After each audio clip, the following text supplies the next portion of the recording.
자, 22장 내용이 다시 봅니다. 바울이 폭도들 앞서 행한 변명과 로마 시민권자임을 밝히게 된 경위, 오늘 나타나는 부분들입니다.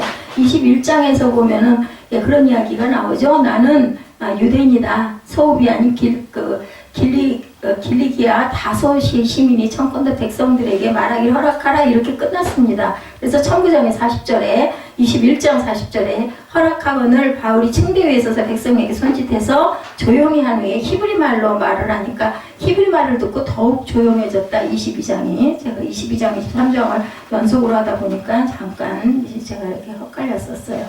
바울은 먼저 자신이 유대인의 출생이란 사실, 21장 마지막에도 나오죠. 그의 배경, 가말리엘 문화에서 배운 사실, 율법에 대한 자신의 열심, 그리고 그리스도의 의도를 핍박한 사실에 대해서 이야기했습니다. 그리고 다메섹으로 가던 중 일어난 자신의 회개 경험을 오늘 22장에 나오죠.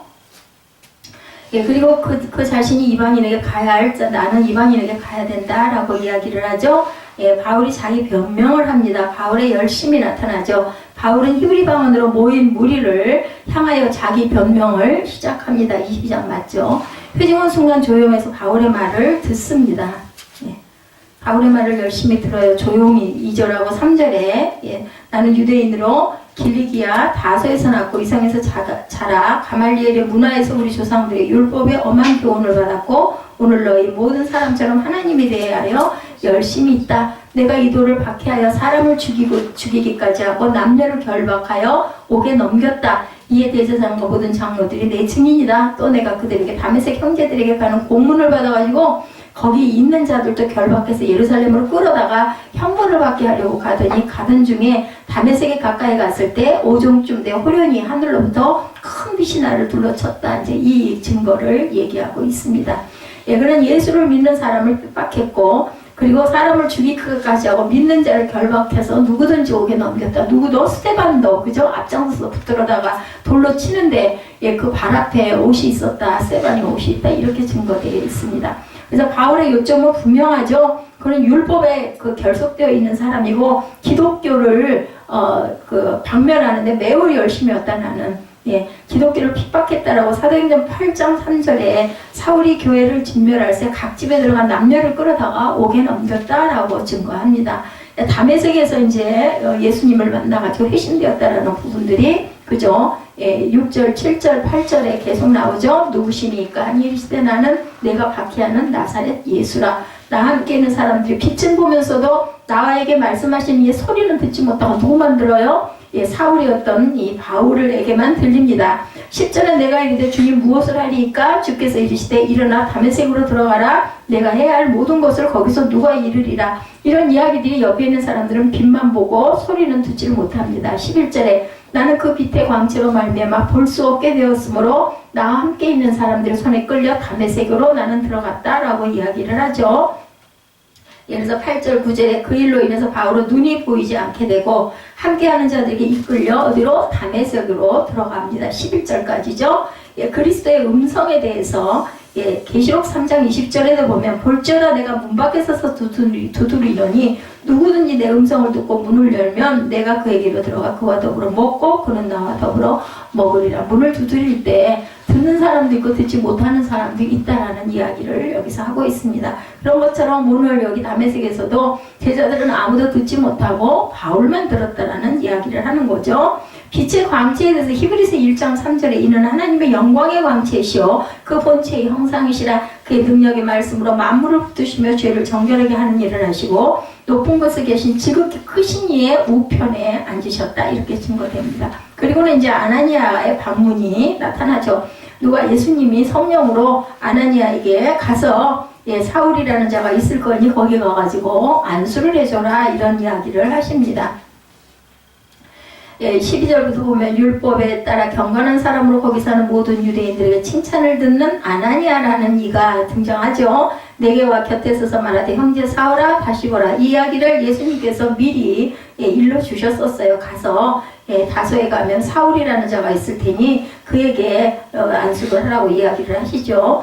14절에 보니까 그가 또 이르되 우리 조상들의 하나님이 너를 택하여 너로 하여금 자기 뜻을 알게 하시며 그 의인을 보게 하시고 그 입에서 나오는 음성을 듣게 하셨으니 내가 그를 위하여 모든 사람 앞에서 내가 보고 들은 것을 증인이 되리라. 이제 왜 주저하느냐? 일어나 주의 이름을 불러 세례를 받고 너희 죄를 씻으라 하더라. 와서 전합니다. 후에 내가 예루살렘으로 돌아와서 성전에서 기도할 때 황홀 중에 봄에 18절이죠. 주께서 내게 말씀하신 속히 예루살렘에 나가라. 그들은 내가 네게 대하여 증언하는 말을 듣지 아니하리라 하시거늘 내가 말하기를 주님 내가 주를 믿는 사람들을 가두고 또 각 회당에서 때리고 또 주의 증인 스데반이 피를 흘릴 때 내가 곁에 서서 찬송하고 그 죽이는 사람들 옷을 지킨 줄 그들도 하나이다. 나더러 또 이르시되 떠나가라. 내가 너를 멀리 이방인에게로 보내리라 하셨느니라. 이 말하는 것까지 그들이 듣다 소리질러 이르되 이러한 자는 세상에서 없애버리자 살려둘 자가 아니라 거기까지 잘 듣다가 이렇게 얘기하니까 이제 또 막 그저 대중들이 소요가 일어납니다. 환상에 대해서 사도행전 16장 9절에 밤에 환상이 바울에게 보이니 마게도냐 사람 하나가 서서 그에게 청하여 이르되 마게도냐로 건너와서 우리를 도우라 하거늘 기도 중에 이런 환상이 보일 수가 있다는 거죠. 이방인의 개종에 대해서 시편 22편 27절에 땅의 모든 끝이 야훼를 기억하고 돌아오며 모든 나라의 모든 족속이 주의 앞에 예배한다라고 이야기합니다. 바울은 어디 시민? 로마 시민이다 라고 얘기하죠. 유대인의 소동들이. 그래서 21절부터 보면 일어납니다. 성전 바깥들에 운집해 있던 무리들은 바울이 이방인에 대한 그의 사명을 말하기 전까지는 흥미있게 경청을 했습니다. 21절에 보면 그죠? 그랬는데 그만 22절에 그 이야기를 듣고는 죽이려고 합니다. 이제까지 듣다가 또 떠나가라 내가 너를 볼 이방인에게 보내리라 하셨느니라 이야기를 듣고는 이 많은 것까지 듣다가 소리질러 이르되 이러한 자는 세상에서 없애버리자 살려둘 자가 아니다 하고 떠들고 옷을 던지고 티끌을 공중에 날리고 그랬다 보니까 24절에 천부장이 바울을 영내로 데려다가 보호를 하는 부분이 나타납니다. 명하여 그들이 무슨 일로 그에 대하여 떠드는지 알고자 하여 채찍질하며 신문하라 하는데 25절에 가죽줄로 바울을 매니 바울이 곁에 세는 백부장더러 이르되 너희가 로마 시민된 자를 죄도 정하지 아니하고 채찍질할 수 있느냐 하니 백부장이 듣고 가서 천부장에게 전하여 이르되 어찌하려 하느냐 이는 로마 시민이다 하니 천부장이 와서 바울에게 말하되 내가 로마 시민이냐 내게 말하라 이르되 그러하다.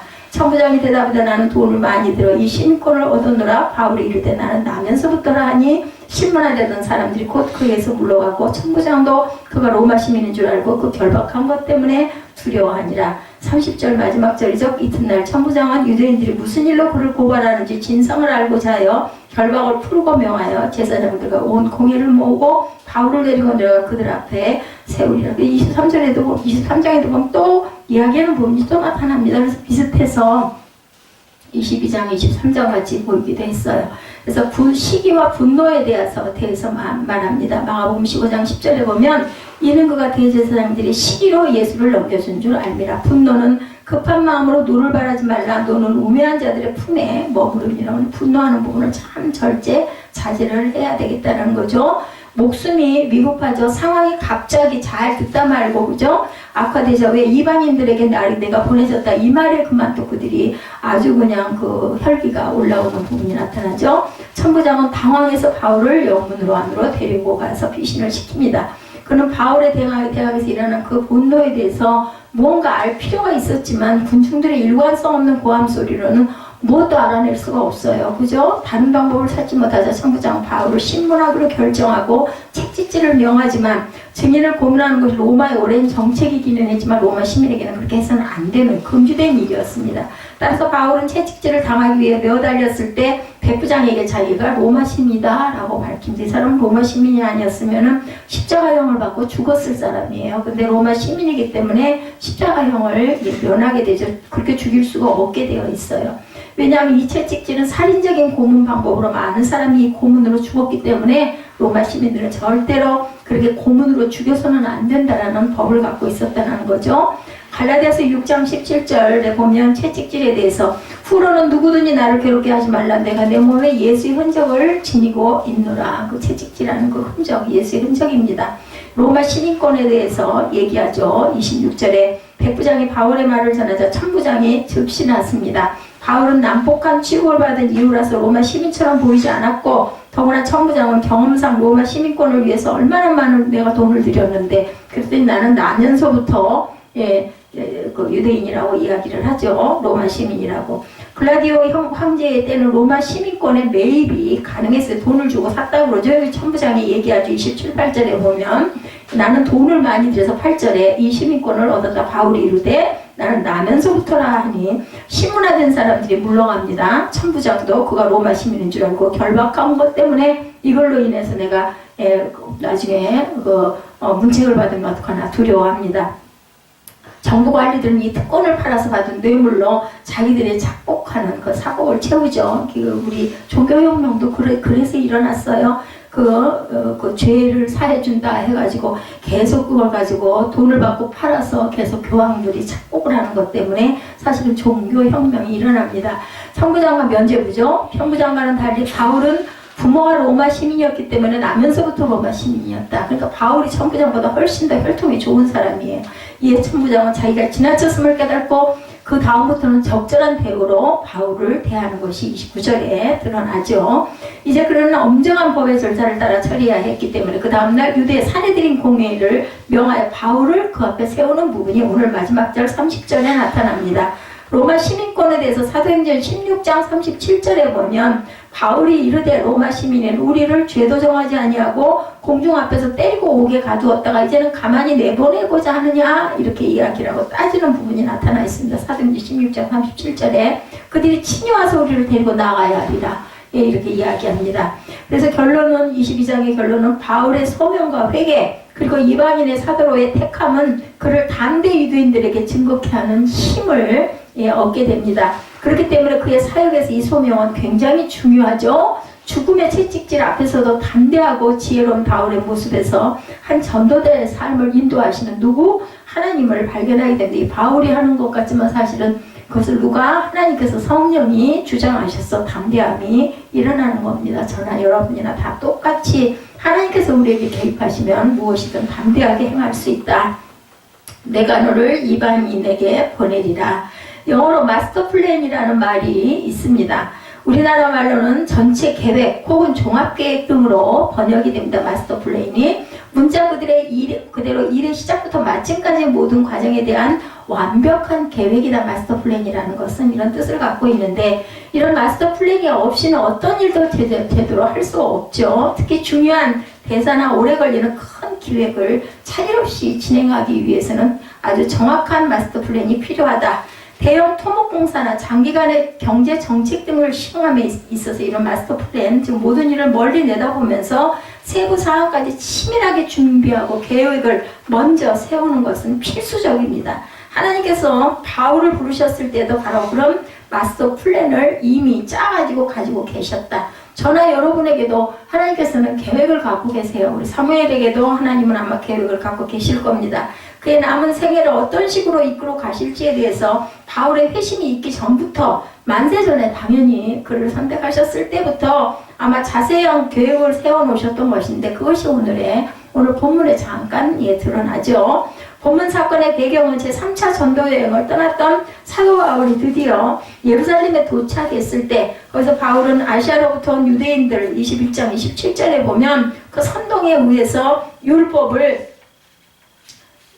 모독하고 성전을 더럽힌 자라고 불려서 죽기 일보 직전에 있었어요. 그죠? 21장에 보면 그때 마침 예루살렘을 지키고 있던 로마 군대 천부장이 그 소란의 소식을 듣고 현장에 출동하게 되었고 확실한 진상을 알 수 없었던 천부장은 일단 바울을 결박한 후에 그를 영내로 데려가기에 이릅니다. 비록 용의자 신분이 되긴 했지만 그 때문에 오히려 신변의 보호를 받게 된 그 바울이죠. 그 상황을 전도의 기회로 바울은 이용하는 게 오늘 본문에 보입니다. 로마 군대 병영 안으로 올라가는 층대 위에서 백성에게 변명하는 말이 22장 1절부터 시작될 수 되는 거죠. 천부장이 허락을 받습니다. 이 얘기를 해보라 이렇게 얘기를 하죠. 21장에 보면 마지막 말미에. 그래서 22장 1절에 거기에 대한 조용한 얘기를 하기 시작을 하는 것이 변명하는 말을 들으라 라고 나오고 조용하게 됩니다. 그래서 히브리 말로 얘기하니까 더 조용해졌다 이렇게 1, 3절에 보면 나타나죠. 본문 앞에 2절부터 16절까지 해서 바울은 우선 기독교를 그처럼 박해하던 나를 예수 그리스도께서 어떻게 찾아오셔서 변화시켜 주셨는지를 다메섹 도상에서 일어났던 사건 뭐예요? 간증이에요. 간증. 오늘날도 우리들 간증 많이 하죠. 그리고 이제 본문에서는 예수님께서 회심한 후에 자기를 어떤 새로운 인생길로 이끌어가고 계시는지를 또한 간증하고 있습니다. 예, 이 사도 바울의 간증을 통해서 과연 하나님께서 우리 각 성도들, 저와 여러분에게 전 인생에 얼마나 완벽하고 치밀한 마스터 플랜을 세워놓으시고 인도하시는지를 함께 비교하면서 상고해 보도록 합니다. 하나님께서는 저와 여러분에게 부르신 자를 어떤 일을 위해 쓰실 건지를 당연히 미리 예정해 두고 계십니다. 우리가 모를 뿐이에요. 17절부터 21절을 보면 후에 내가 예루살렘으로 돌아와 성전에서 기도할 때 황홀한 중에 봄에 주께서 내게 말씀하시되 속히 예루살렘에 나가라. 그들은 내가 내게 증언하는 말을 듣지 아니하리라 하시거늘 내가 말하기를 주님 내가 주를 믿는 사람들을 가두고 각 회당에서 때리고 주의 증인 스데반의 피를 흘릴 때 내가 곁에 서서 찬성하고 그 죽이는 사람의 옷을 지킨 줄 그들도 아나이다. 나더러 또 이르시되 떠나가라 내가 너를 멀리 이방인에게 보내리라 하셨느니라. 예, 잘 듣다가 그냥 이 부분에서 난리가 나죠. 후에 내가 예루살렘으로 돌아와서 성전에서 기도할 때라는 말은 사도행전 9장 26절 이하의 사건이 있었던 때를 얘기하는 거예요.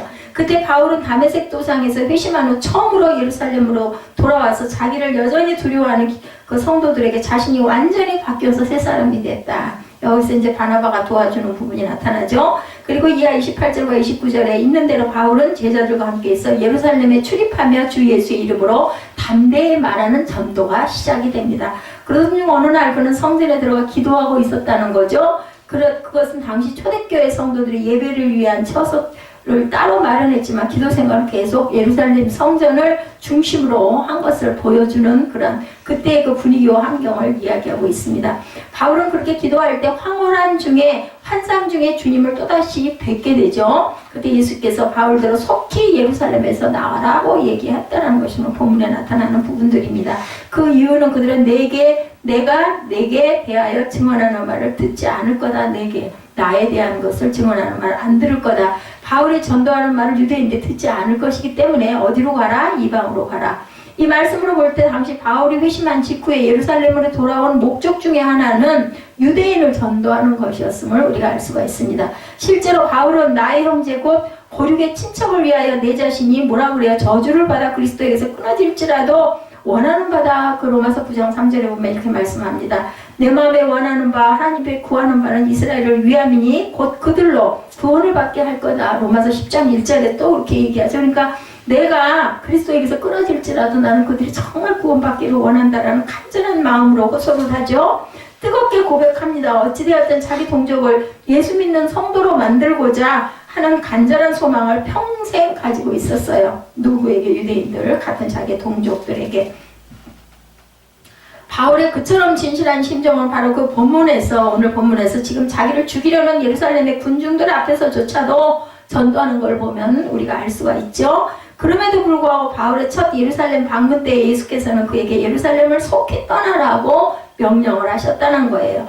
바울은 예수님의 그런 명령이 처음에는 이해가 되지 않았습니다. 그가 생각하기에는 나야말로 유대인에게 전도하기에 가장 적합한 사람인데 왜 나를 보고 이방으로 떠나라 할까 이렇게 생각을 한 거죠.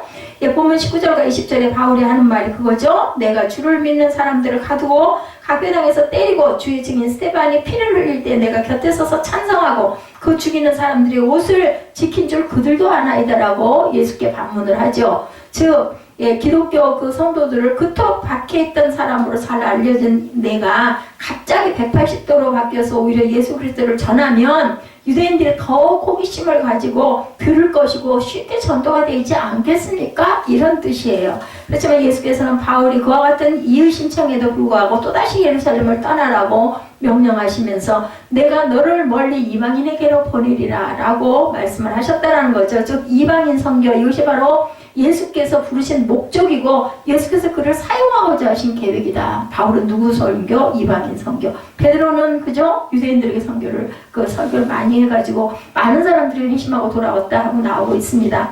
예, 우리 사도행전에도 보면 나오죠. 바울 자신은 동족인 유대인을 전도하고자 하는 마음이 간절했어요. 또 그 일에 스스로가 가장 적절이다라는 그 유대인의 모든 문화를 다 알고 있고 나는 가말리엘 문화생이기도 하기 때문에 다섯 사람이기도 하니까 나는 이들에게 전하는 게 맞다라고 생각을 하지만 예수께서는 다른 뜻을 갖고 계셨다.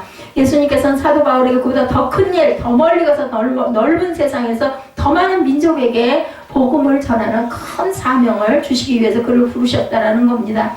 이처럼 바울 사도는 하나님께서 그를 두고 세워놓으신 목적에 따라 쓰이게 되었을 때 자기 자신이 판단했던 것보다 훨씬 더 크게 쓰임을 받게 되었던 것이다. 우리 각자의 인생 결코 내 마음대로 할 수 있는 것이 아니에요. 그래서 내 마음대로 되는 거는 우리가 계획을 하고, 그래서 우리 그 말씀 있잖아요. 우리가 뭐 많은 것들을 계획할지라도 나를 인도하시는 분은 당연히 하나님이십니다. 그래서 나는 이게 좋고 이렇게 하는 게 맞을 것 같은데 하다 보면 온전하게 이렇게 되지 않으면 하나님 뜻이 딴 데 있구나 라고 우리는 얼른 다시 한번 기도해야 됩니다. 우리의 생명을 창조하셔서 이 땅에 보내주신 분이 하나님이시기 때문에 하나님의 손안에 우리는 다 있죠. 그 창조주께서 저와 여러분을 조성하신 피조물에 대한 정권을 보유하고 계시다는 것을 우리는 그것을 인정해야 됩니다. 그래서 이사야 44장 21절에 하나님께서는 야곱아 이스라엘아 이 일을 기억하라. 너는 내 종이니라. 내가 너를 지었으니 너는 내 종이니라. 맞습니다. 하나님께서 우리의 그 소유주이세요. 우리 사람은 누구의 소유가 될 수 없지만 하나님의 소유는 될 수가 있습니다. 사람의 소유는 사람인데 어떻게 소유가 되겠어요, 그죠? 하나님께서는 우리의 생명을 주신 까닭에 우리는 자동적으로 그 하나님의 종들입니다. 모두 다 쓰임받는 것이 곧 우리의 생의 존재의 의의고 목적이 된다는 것을 또한 우리는 알아야 됩니다.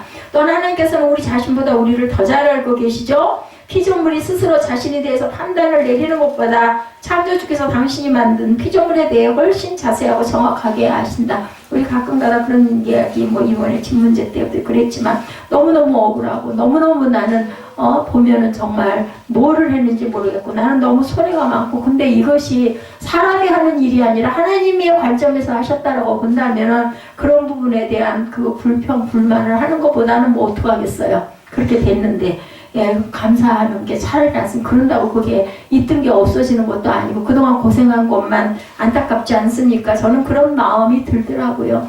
본인이 만약에 옛날부터 그걸 알았다면 누가 그거를 순종하려고 하겠어? 도망가고 싶겠죠. 근데 모르기 때문에 우리는 그거를 그 환경에 처해서 그것을 겪고 가는 겁니다. 그럴 때 뭐 해야 된다? 순종하는 마음을 가져야 됩니다. 그래야 상급을 받습니다. 상급 받으려고 하는 게 아니죠, 사실은. 그런데 정말 순종하고 기쁨으로 감당을 잘하면 하늘의 상급이 큰데 그것을 안 하려고 그러고 거부하고 뛰쳐나가고 거기에서 어떤 나쁜 그 악한 감정들이 생기게 되면 죄를 짓게 되는 거라는 겁니다. 바로 그런 까닭에 하나님께서 우리 각자의 인생을 두고 미리 정해놓으신 목적은 우리 자신이 스스로를 위해서 세우는 계획보다 훨씬 차원이 높고 깊고 멀리 내다보는 거다. 도대체 왜 어떤 사람은 누리고 어떤 사람은 왜 이렇게 고생 바가지를 차야 돼. 근데 우리 이 인생에서 끝이 아니잖아요.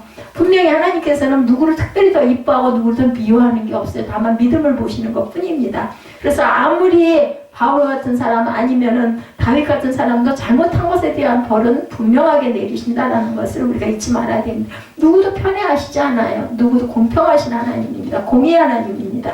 바로 그와 같은 하나님의 뜻에 자신의 인생을 맡기고 순종하기만 하면 순종이 중요한 거예요. 믿음이 중요한 거예요. 그럼 나는 이걸 감당해야 되나 보다라고 우리가 순종을 안 해도 그걸 해야 되거든요. 그러면 어떻게 해서 우리 마음에 막 화가 끓어일어나고 억울하고 분하고 막 그러다 보면 사람한테 미워하게 되고, 그죠? 시기와 질투하게 되고, 그러면 뭐야? 기껏 하면서도 누구처럼 아나니아와 삽비라 그 비교가 왜 나와 있는지를 우리가 깊이 생각을 해봐야 됩니다. 그것처럼 결국은 실컷 하고 봉사하고 실컷 갖다 쏟아붓고는 나중에 거기에 대해서 받는 보상은 그것은 죄로 내가 그 죄바가지를 뒤집어 쓰게 된다는 걸 우리가 생각해봐요. 내 힘으로 내가 감당할 부분이 아닌데 감당을 하게 하시는 하나님은 아니시라는 거죠. 그렇기 때문에 우리가 쓰고 있는 모든 것들이 내 것이 없다라고 생각을 한다면 내가 도구가 돼서 이렇게 쓰여야 되나 보다라고 우리가 그냥 감사하고 감당을 해야 됩니다. 분명히 하나님께서는 헤아려 주실 거다. 어떤 마음으로? 기쁜 마음으로. 그게 어려운 거죠. 세상의 관점, 사람의 관점으로 보면 말도 안 돼. 너무 억울해. 그만했으면 좋겠고 그만했지. 진짜 죽어도 그만할 거야. 이런 마음이 있지만 그 시와 때도 우리는 알 수 없습니다. 하나님께서 그건 정해놓으셨기 때문에 우리가 아무리 발버둥침을 발버둥 칠수록 그 올름만 더 조여지고 족쇄가 돼서 무거운 무게가 되고 말죠. 우리의 생은 본인이 기대했던 것보다 훨씬 크고 가치가 있게 사용될 수 있다는 것. 내 마음대로 내 인생을 산다는 것은 아주 멋져 보여요. 그죠? 내가 본 건 내가 실컷 내 마음대로 쓰지도 못하고 눈치 보고 남 다 주고 이게 뭐야. 근데 그것은 하나님의 뜻 안에 있다라고 생각을 한다면 우리는 거기에 대해서는 순종을 하고 가요. 각자의 몫이 있어요. 각자의 몫이. 예, 그래서 보면 그것이야말로 가장 그 저질적인 인생으로 치닫게 지름길이다. 내 거 내 맘대로 하지 뭐 내가 왜 남들한테 그렇게 할 일이야 이렇게 생각. 뭐 부모도 남이죠. 내가 내 자신이 아니니까. 그래서 나와 내 새끼 그거 제일 앞에 가까이 눈에 보이는데 하나님 뜻은 그게 아니라는 거죠. 내 마음이라는 것 타락한 본성에 사로잡힌 정욕이라는 것. 그죠? 그게 뭐 물질의 정욕, 그 안목의 정욕, 이생의 정욕, 그 자랑, 이 모든 게 다 정욕이죠. 그 사람을 멸망하는 짐승처럼 살게 만들 수밖에 없다. 그냥 내가 벌었으니까 나 먹고 나 잘 살면 그만이지. 이것은 멸망하는 짐승처럼 살게 만들 수밖에 없다. 좋을 게 아무것도 없어요. 처음에는 좀 편하고 자유할지 모르지만 그냥 그대로 가겠습니까? 그렇게 가지 않죠. 그러지 않기를 위해서 기도해야죠. 물론 우리는 기도해 줘야 됩니다. 무슨 죽기 전에 꼭 해야 할 일에 대한 버킷리스트라는 것을 만들어 놓고 사는 사람들도 실상은 그런 수준에서 벗어나지 못하고 있는 인생들이라는 것을 우리는 알아야 된다. 그래서 하나님께서는 그렇게 살고 있는 우리를 부르셔서 중생시켜 주심으로 이제는 당신의 선한 일을 위해 사용될 새 사람으로 만드셨다라는 거예요. 그래서 바로 저와 여러분은 그 하나님의 뜻, 계획을 따라 살아가야 진정 하나님의 형상을 따라 지음받은 특별한 피조물로 가치를 제대로 발휘하고 갈 수가 있다. 뭐 우리 은행에다가 돈 갖다 집어넣으면 언제든 간에 그 찾아서 쓸 수 있잖아요. 근데 하늘나라 창고에다가 저장해놓은 돈을 왜 우리가 나중에 그것으로 인해서 상으로 받지 않겠습니까? 전혀 세상 사람들이 만들어 놓은 것은 그 오차가 있을 수 있지만 하나님께서는 절대로 오차가 없으신 하나님이죠. 오직 나를 조성하시고 나를 불러주신 하나님께서 미리 세워놓으신 계획이 무언지 찾고 그 하나님의 선한 목적을 위해 자신의 남은 생애 전체를 기쁘게 온전히 헌신하는 성도들이 되었을 때 하나님께 영광을 돌렸을 때 하나님께서는 우리에게 상을 주신다는 거죠. 나 끝까지 죽어서는 아무 상관없어 라고 얘기를 해도 그거는 내가 벗어날 수가 없습니다. 하나님께서는 당신께서 쓰실 자의 사역이 필요한 것까지 미리 준비해 두시는 분이다. 21절 이하 29절에 나타나죠. 22절에 말하는 것까지 그들이 듣다가 소리질러 이르되 천부장은 바울을 영내로 데려가 명하고 그들이 무슨 일로 그렇게 떠드는지 알고자 하여 채찍질하며 신문하려 한데 가죽줄로 바울을 매니 바울이 곁에 서 있는 백부장도들은 너희가 로마 시민 된 자를 죄도 정하지 아니하고 채찍질할 수 있느냐 하니 백부장이 듣고 가서 천부장에 전하여 이르되 어찌하려 하느냐 이는 로마 시민이라 하니 천부장이 와서 바울에게 말하되 내가 로마 시민이냐. 우리 아까 읽었죠. 28절에 천부장이 대답하되 나는 돈을 많이 들여 이 시민권을 얻었느라 바울이 이르되 나는 나면서부터라. 29절에 신문하려던 사람들이 곧 그에게 물러가고 천부장도 그가 로마 시민인 줄 알고 또 그 결박한 것 때문에 두려워하니라 라고 기록이 됩니다. 바울의 간증 전도는 결론에 돌아가기 전에 군중들의 방해로 중단이 되고 맙니다. 이 말하는 것까지 그들이 듣다가 예수께서 나를 이방인 전도를 위해 세워주셨다라는 그 말에 바울의 입에서 떨어지는 순간 군중들은 노기가 충천합니다. 그 말은 선민이라는 자존심에 가득 차 있는 유대인들, 바리새인들, 사두개인들, 이방인들을 깔보고 혐오하고 있던 유대인들의 심기를 자극시켰기 때문입니다. 그래서 군중들은 떠들며 옷을 벗어 던지고 티끌을 공중에 날렸다고 했는데 그런 행동의 의미는 정확하게 알 수는 없지만 옷을 벗어 던졌다는 것은 겉옷을 벗어서 머리 위에 치켜들고 흔들면서 선동하는 그런 모습이 아니었을까. 티끌을 날린 것은 지금 로마 군병들이 호위하고 있는 바울에게 돌을 던질 수는 없어서 흙을 집어 던진 것으로 해석이 된다고 합니다. 어쨌든 간에 사태가 또 소란스럽게 되자 천부장은 바울을 영내 로마 병영 안으로 집어넣습니다. 완전히 끌고 들어가죠. 그 채찍이랑 가죽줄에 그 뼈 조각이나 쇠 조각을 박은 것이래요. 그때 그 채찍은. 그래서 예수님의 살 속으로 막 파고 들어갔다고 그러죠. 갈고리 같은 게 달려 있었기 때문에. 그것을 맞는 사람의 피부를 찢는 실로 고통스럽고 아주 도저히 견딜 수가 없는 끔찍한 체형 도구였다고 합니다. 그 채찍이라는 것이. 그래서 지금까지 바울은 휴리 방언으로 유대인들에게 연설했기 때문에 천부장은 무슨 일인지 알아들을 수가 없었던 거예요. 그래서 도대체 무슨 여우로 바울이 이런 소동의 원인이 되었는지를 신문하려고 합니다. 로마 군병들이 가죽줄로 자신을 매자 즉시 사태를 파악하게 된 바울은 곧바로 자기가 가지고 있던 마지막 카드를 사용하죠. 내가 로마 시민이다 라고 밝히죠. 그리고 재판도 없이 나를 이렇게 가죽줄로 묶는 것은 이것은 법에 어긋난다라고 이야기를 합니다. 위법이다. 지역에 따라 차이는 있지만 당시 로마 제국 산하에는 유죄로 확정되지 않은 로마 시민에게 태형을 가하는 것이 금지되어 있었고 구금조차 함부로 할 수가 없는 그런 법을 갖고 있었습니다. 로마 시민인 것을 어떤 식으로 증명했는지는 알 수 없지만 하여튼 여러 사람들이 스스로 로마 시민이라고 주장하면 그 체포와 구금의 절차가 일반 사람과는 아주 달랐다라는 것을 우리가 알 수가 있죠.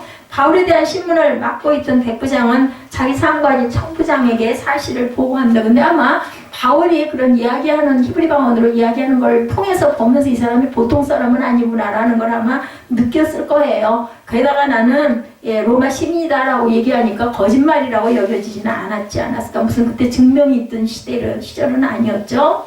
자, 그래서 놀라서 당장 달려온 천부장은 직접 바울에게 그 주장의 진위를 묻습니다. 바울이 천부장에게도 역시 그러하다라고 재차 주장하자 천부장은 나는 돈을 많이 들여 시민권을 얻었다라고 바울에게 말했는데 자조적인 어감이 들어있었겠죠. 나는 이랬어 뻐기듯이 얘기를 합니다. 그 당시에는 아무나 돈만 주면 있으면 관리에게 뇌물을 써서 로마 시민권을 얻는 것이 별로 어렵지 않은 시대였다라는 거죠. 가치도 떨어졌습니다. 그런 천부장에게 바울은 나는 나면서부터다 라고 응수했는데 그것을 들으면서 시민권 사는 게 돈으로는 원래 그렇게 사는 거 별거 아닌데 비해서 정말 나면서부터 이 사람이 로마 시민이었다면 대단한 사람이구나라는 것들을 그들이 깨닫게 되죠.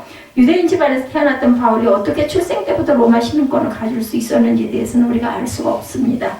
그렇지만 그의 집안은 디아스포라 유대인들이었고 헬라 사회에 정착해 살고 있었지만 아마 부모가 로마 시민권을 먼저 취득한 후에 바울은 시민권자의 자녀로 물려받았을 가능성이 있다라고 짐작이 됩니다. 하여간 바울의 로마 시민권임을 의심할 수 없게 된 천부장은 바울을 신문화되는 것을 멈추게 하고 자기가 로마 시민을 결박한 것에 대해서 상부에 보고될까봐 두려워하죠. 이 사람 바울에게 있어 로마 시민권은 옛날 암행어사의 마표같이 그의 전도 사역 중 결정적인 위험에서 벗어날 수 있는 비장의 카드로 쓰여지게 됩니다. 바울이 로마 시민권자임을 나타났다는 것은 그가 당시 헬라 로마 사회에서 상류 계급에 속한 집안 출신임을 뜻하고 있고 그런 까닭에 바울은 당대 최고 수준의 교육도 당연히 받을 수가 있었죠.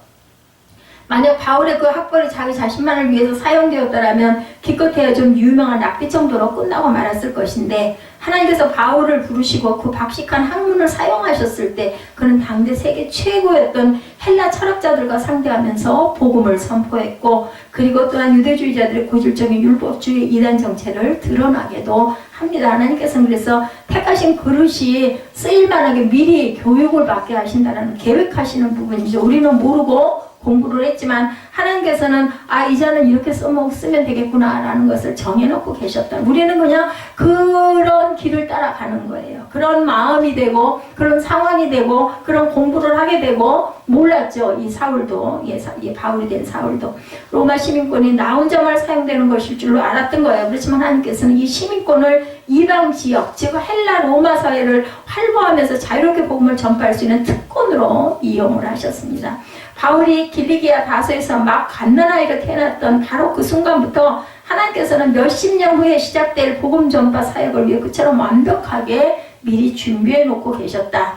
저와 여러분이 대한민국이라는 민주국가에서 평화시대를 누리면서 살 수 있게 된 것만 해도 제3세계의 가난한 국가나 바로 이웃에 있는 북한에서 사는 것과 비교할 때 굉장한 특권이에요. 그죠? 내가 원하고 내가 무슨 이렇게 여기를 가겠습니다. 이렇게 살겠습니다. 한 건 아니지만 결과적으로 볼 때 우리는 굉장히 보호를 받고 전쟁도 없는 시대에 많은 걸 누리고 살고 있다는 거죠. 그럼 북한에 있는 사람들은 나는 북한에 살래 그래가지고 북한에 살게 된 건 아니죠. 우리가 이런 특권을 그죠? 내 개인의 행복을 마음껏 영위하는 데만 사용한다면 그것은 좀 부끄러운 일이 아닐까. 정말 가난하고 힘들고 어렵게 사는 많은 사람들을 비교할 때 공산국가나 이슬람 국가에 비해 우리나라는 전도하기 정말 자유로운 나라이기도 합니다. 팍스 로마나를 선교에 사용했던 사도 바울에 비해 팍스 아메리카나 그 시대에 살고 있는 저와 여러분은 세계 선교에 정말 완벽한 기회와 조건을 많은 그런 그 열림의 문을 가지고 있다는 것을 우리가 생각해야 된다. 마찬가지로 하나님께서 우리에게 좋은 학벌을 주셨으면 그것을 복음 진리를 정확하게 전파하는 데 사용할 수 있어야 되겠다.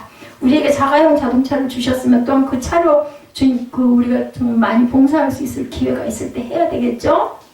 뭐 꼭 예배 때뿐만이 아니라 그죠? 도움을 줄 수 있는 마음을 가져야 되겠죠. 예수님의 마음을 지녀야 됩니다.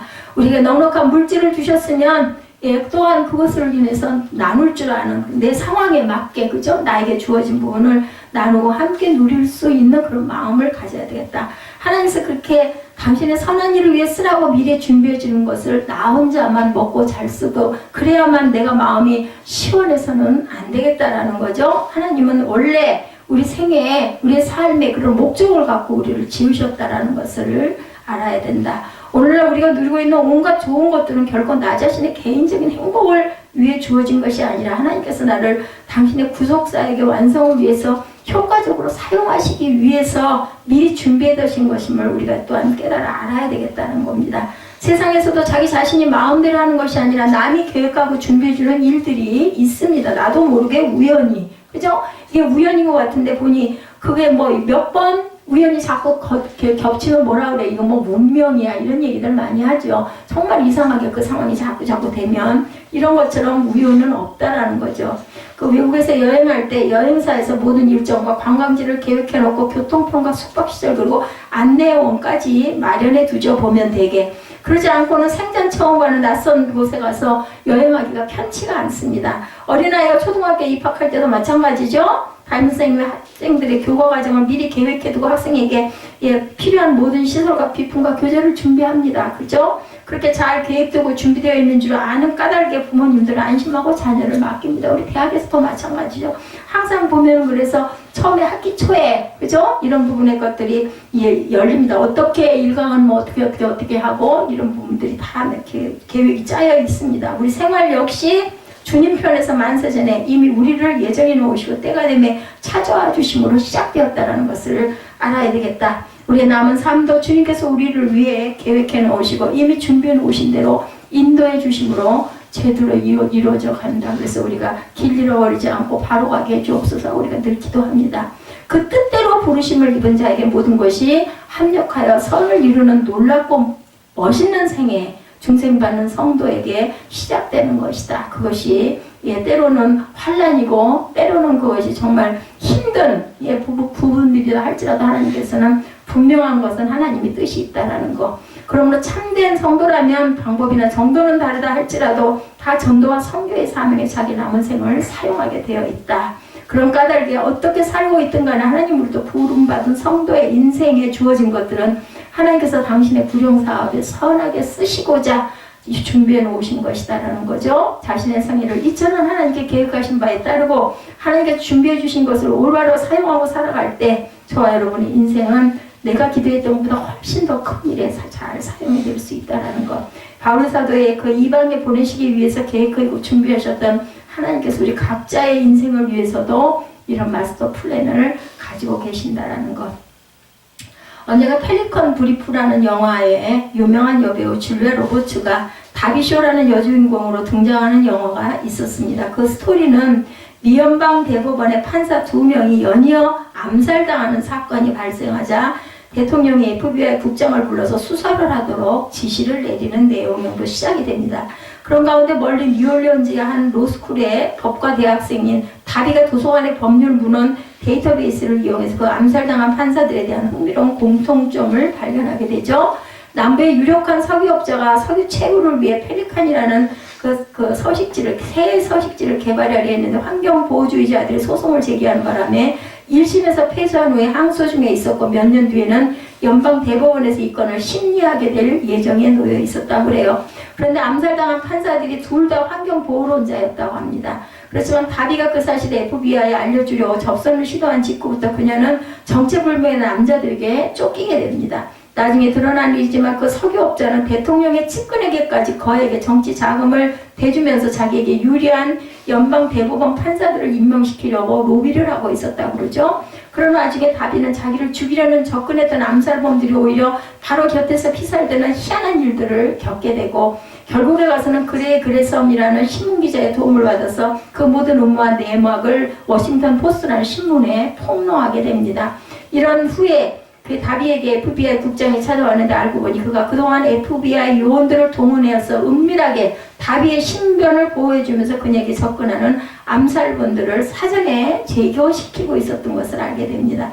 왜냐하면 이 사건의 배후에 백악관까지 연관되어 있을 것 같은 것을 느끼면서 수사를 진행하고 있던 FBI 국장에게 있어서는 다비만이 결정적이면서도 유일한 증인이었기 때문에 그녀를 보호했다라는 거죠.